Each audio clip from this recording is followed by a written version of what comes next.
I am Douglas Little, founder, perfumer, and creative director for Heretic Perfume. You are listening to the I Am Heretic podcast. These podcasts are an exploration of the senses with a focus on fragrance, how it's made, the effects it has, and the incredible people it has led me to meet. When it comes to human behavior, normal is a highly subjective term, but few human acts are subject to as much scrutiny as sex, and fewer still make the idea of normal as subjective as the act of sex itself. The subject of sexuality is a slippery slope, pardon the pun, and one that people tend to shy away from.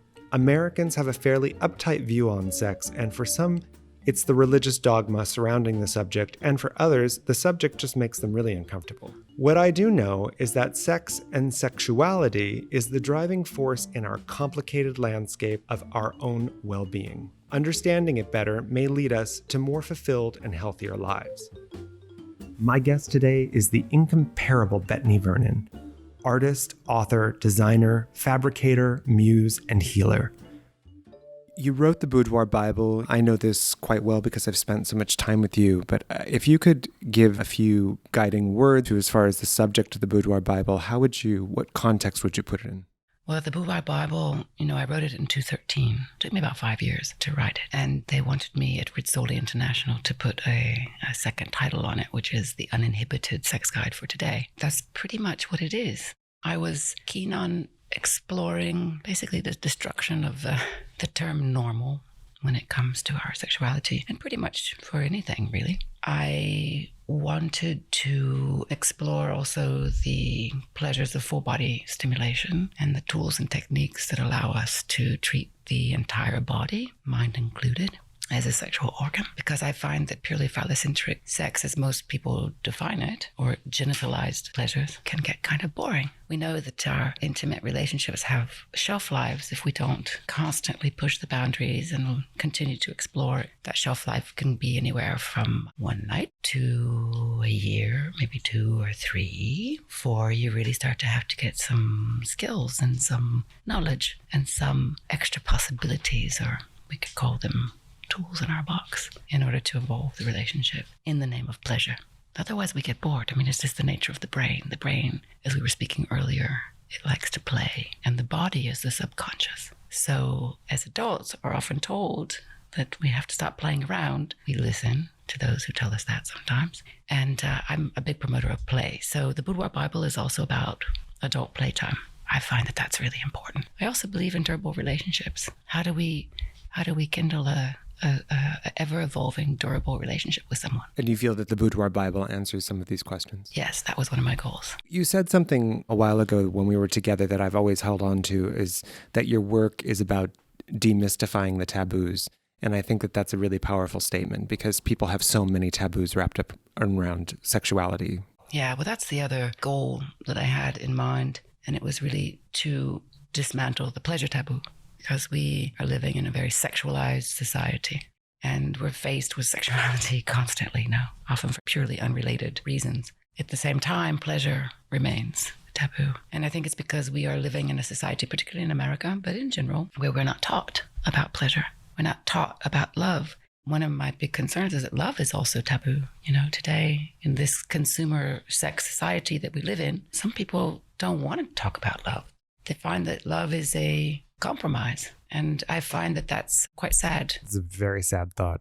And, people who believe that love is a responsibility tend to look for consumer relationships and not evolve meaningful, long-term relationships, which actually allow us to explore a whole other dimension, And I think we're living in a society also that is fearful, and there's a lot of taboo also around the ideas of aging and therefore dying. And this is quite naive, because we're all going to age, and we're all aging every day. And I think that we have to integrate the idea of aging and evolving with loving and dying and living, because what makes life so valuable is that we are going to die one day. So I try to, in the Boudoir Bible, obviously, I'm focused on undoing and debunking the pleasure myth. It's very much hinged on loving someone. To practice what is in the Boudoir Bible, you have to be in a relationship where you trust someone, because you're going to go to another place. It's not just quick phallocentric sex and you're done. Wham, bam. Thank you, monsieur, madame. It takes time to pump what we call beta endorphins into the bloodstream and to actually have an experience that is beyond just a physical release or the physical release of an orgasm in itself, but also something bigger can happen. And that's what I'm interested in. I really would love to hear Betony's definition about sexual wellness. Well, when I talked about sexual wellness in the 1990s, people told me I was crazy. And today it has entered into the lexicon of wellness. And I think it's really important when people come to me with the question of, how do I find my sexuality? How do I find my wellness in that area? How do I find my pleasure? How do I evolve my pleasure? The first thing I do is I ask them, well, how are you eating? How is your home life? How's your job? Are you stressed out? Are you generally happy? What's going on? Because to have a great sex life is also to have a great life in general. I mean, it's about a lifestyle. I think that so many people, the concept of sex and work and diet is so disconnected. I mean, I think that a lot of people think sex is really just something that occurs in the bedroom or, as you said, wham, bam, thank you, ma'am. And that the concept of connecting it to what's going on at work and these other aspects, they become very devoid. You cannot avoid the question of what else is happening in your life. What are you eating? What are you doing? No, it's all interdependent. If someone comes to you and they're going to have a Betony Vernon experience, what does that entail? And can you outline, to the listeners what that would look like? For everyone, it's different. Everyone's desires, things that they want to improve on or to learn more about or to overcome. The modalities, the techniques that I use may be similar. I do use things, for example, I'm a clinical hypnosist. I'm quite known for also using means of restraint to induce a breakthrough, whether that's cords or ribbons or my teeter rig, which is where you're not actually confined, but you're taken off the ground. It's actually part of my method for getting people who are not essentially experiencing pleasure through their sexual experiences to get them to go to the other side. And do you have more men or women that come to you? I work a lot with women and with couples. Everyone is looking for something different. When I first started, it was 30 years ago and I was very naive. And I thought that everyone wanted to experience enhanced pleasure like I did. And then I found myself in front of the fact that we're living in a society where sex is taboo in a way. Pleasure is taboo. Sex is less and less so, as we said earlier. We don't understand the body. We've not learned about enhancing our pleasure. And this is what I really wanted to do with the Boudoir Bible, is give you the key to the body and to the sexual realm so that you could explore on your own. In the beginning, when I was trying to find a publisher, they were asking me to make descriptions of ceremonies at the end of each chapter, and I refused. I said, if I do that, then I'm affecting your journey. I'm affecting my reader's journey. I just want to give them the toolbox, and then after they can be creative about it. I was also naive to think that I could be so focused on pleasure, but I was 25 and I was just coming from my own point of view. And today I understand that there's a lot of repercussions of sexual abuse and cultural restrictions and inhibitions and rules that are put in place about what our sexuality is supposed to look like and what's right and what's wrong. And in fact, I eliminated the term normal from my book because, again, it's not...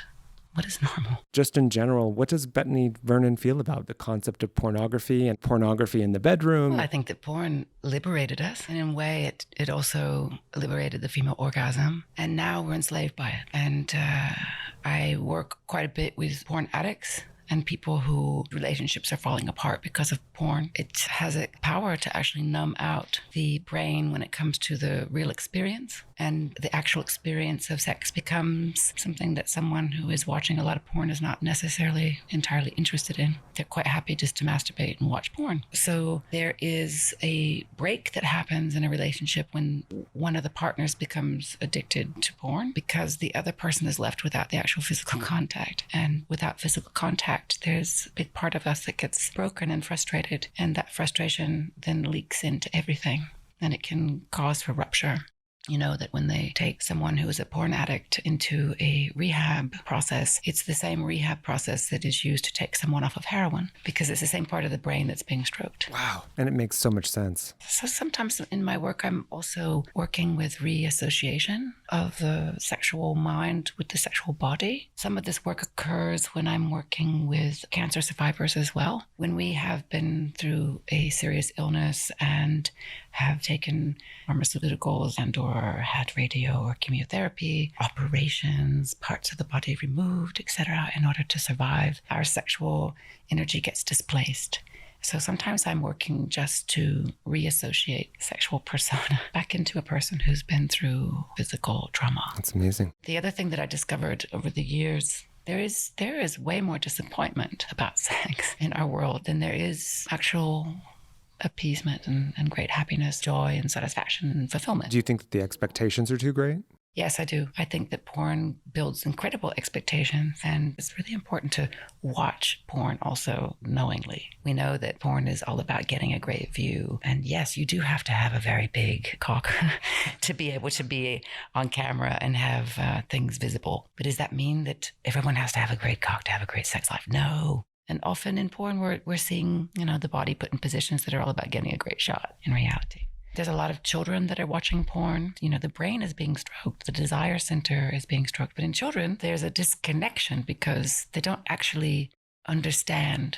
Children between the ages of 5 and 12 don't really completely understand what the sexual act is all about. But they're watching porn. That's a terrifying thought. And then they come actually into the moment where they are faced with the opportunity, experience, the real experience. And because they've watched it, they believe almost that they've had it. And so there's a sort of indifference to the sexual experience.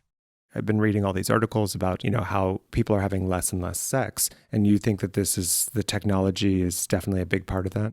Absolutely. People are bored. They're disinterested. So again, in that arena, there's a question of reassociation. First of all, you've got to get the person that, that's watching hours and hours of porn every day off the machine and back to the body, because nothing can really replace what happens in the body. Nothing.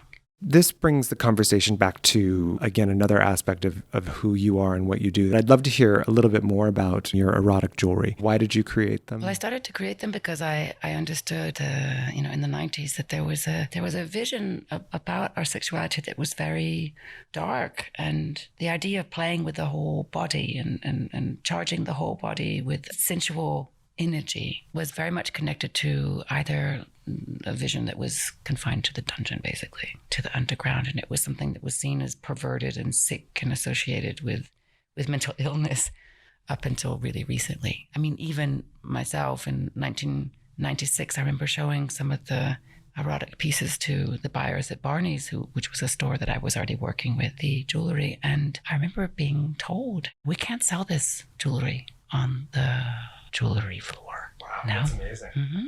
And it wasn't only from Barney's, it was also from other boutiques. They were like, how do we put this on the jewelry floor and actually have someone sell it? How are they going to talk about it? I said, well, I'll come into the training.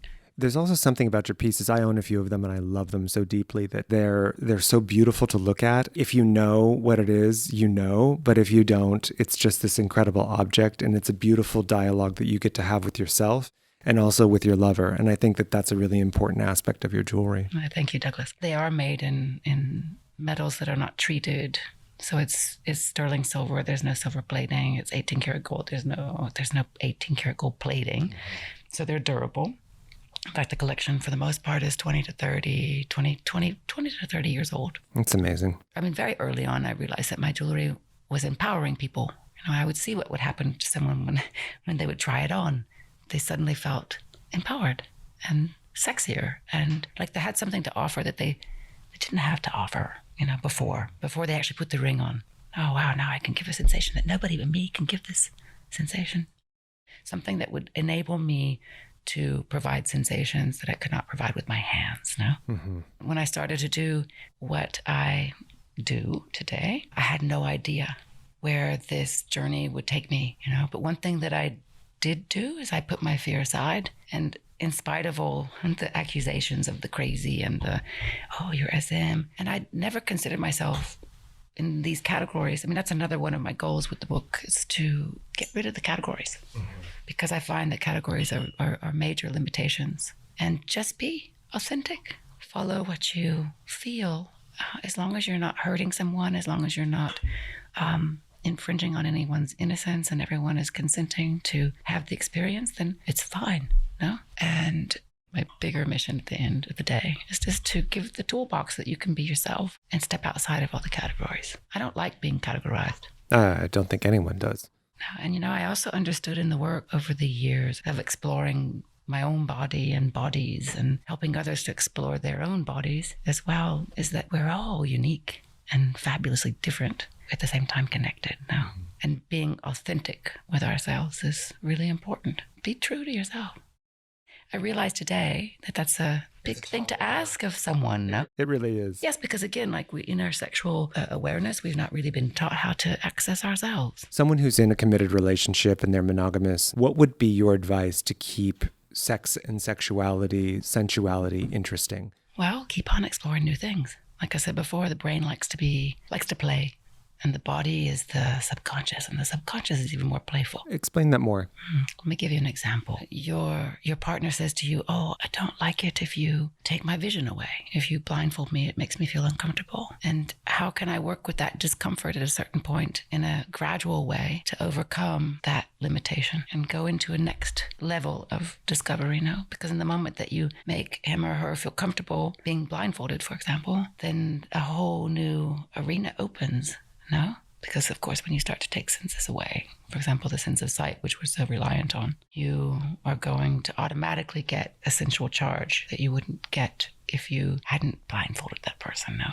When someone's not comfortable with something, I think it's an area where we can actually test boundaries and borders. That's how you explore greater dimensions. So it's really, I think what it comes down to, and that I'm getting from this, is it's about communication. Yeah, it's communication and pushing limits.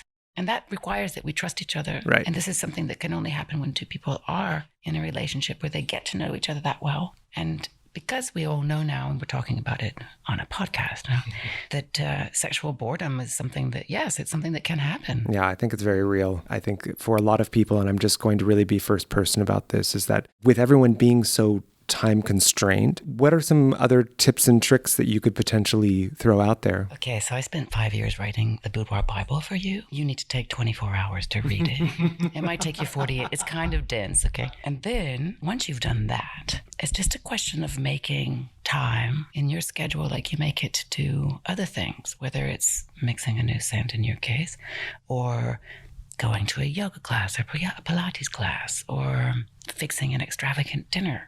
It's a question of just putting the time aside. And when we make love at length, we start to tap into the body pharmacy. And this is interesting because we have a lot of drugs in that pharmacy that are natural drugs that make us feel good and that are actually very, very effective in terms of beauty drugs as well. And you just have to be aware that you're going to get high. If you're just having fast sex, you're not tapping into what the body can actually give in any way. It's not possible. It's not chemically possible. Everything that you're talking about is definitely a higher consciousness for sure. Yeah, it's about sexual intelligence, no? That's very true. Very true. So everyone needs to forego Postmates and Netflix. Yeah, spend a little time, do a crash course in, sexual transcendence and the body, because the Boudoir Bible is 50% body knowledge, things that we should all know. And the other part of the book is about sexual ritual, creating that space in order to be able to tap into that body pharmacy. I'd love to hear about fragrances that you find very sensual and your concept of scent and sexuality and how you find them connected. Well, I think that within the context of the sexual ritual, scent is very important. For me personally, I feel that my environment must be a scent that is inviting, but I don't necessarily know if I would put in a sexual ritual, I would put perfume on my body, because my body has my pheromonal scent, my own body perfume. So I would tendentially put that scent into the environment. No? I remember asking you once, can I put smudge, my favorite scent that you do? Because I basically take a shower in it every day. Can I also use it in the ambient? No? And you said, absolutely, you can. I was so excited. So I was spraying the room. I need liters of that stuff. And we know that the way someone smells naturally now is, for me personally, a real turn on. Within the context of the sexual ritual, I also like to forego things like antiperspirants and things like that because yes, well, you don't want to lick antiperspirants. And I think that part of the body scent of a lover is really got a lot to do with the turn-on factor, no? And I like to be able to drink that person, literally, to be able to lick that scent, to be able to consume that scent. at the same time, of course, I'm also consuming testosterone and all sorts of other drugs that I couldn't get from my own body. I mean, I'm a woman. If I'm with a man, my actual contact with him is also exciting because I'm getting testosterone. Exploring a lover's body is probably one of the most extraordinary things that you can do. And having fragrance involved with that, I think if it's strategically placed, I always talk about the concept of applying fragrance to the genitalia as almost like a stick of dynamite, and that it can be this really incredible surprise. But I think that you're totally right, that the idea of drenching the body in a fragrance really diminishes that sensual pleasure. And it's something that people should be more excited about, finding some unusual odor. Well, you know what? After about an hour or so, it's going to emerge anyway. The great thing about your scent, and this is why I love you so much and what you do, is because you're working with naturals. So I hadn't thought about maybe putting strategic, points of scent even on my mound of Venus. Can you tell me Betony Vernon's most erotic scent memory? The scent of hemp, leather, moss, the scent of dirt. I like the smell of gasoline, tar, and the smell of pine.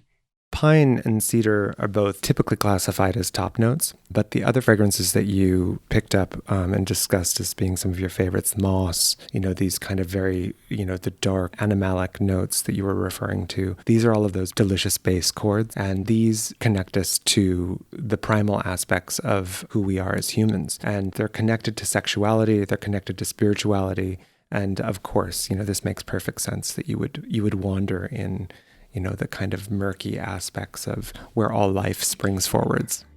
Betony Vernon, thank you so much for joining us today. This was really fun. May pleasure reign. You really are truly one of the most inspirational and certainly one of my most favorite people. Well, look who's talking. Love you, Douglas Little. If anyone would like to find Betony Vernon's Boudoir Bible, it is available where fine books are sold. And, of course, on Amazon. You can find more about Betony at betonyvernon.com, and also in the I Am Heretic video interview that we did, which is available at hereticparfum.com.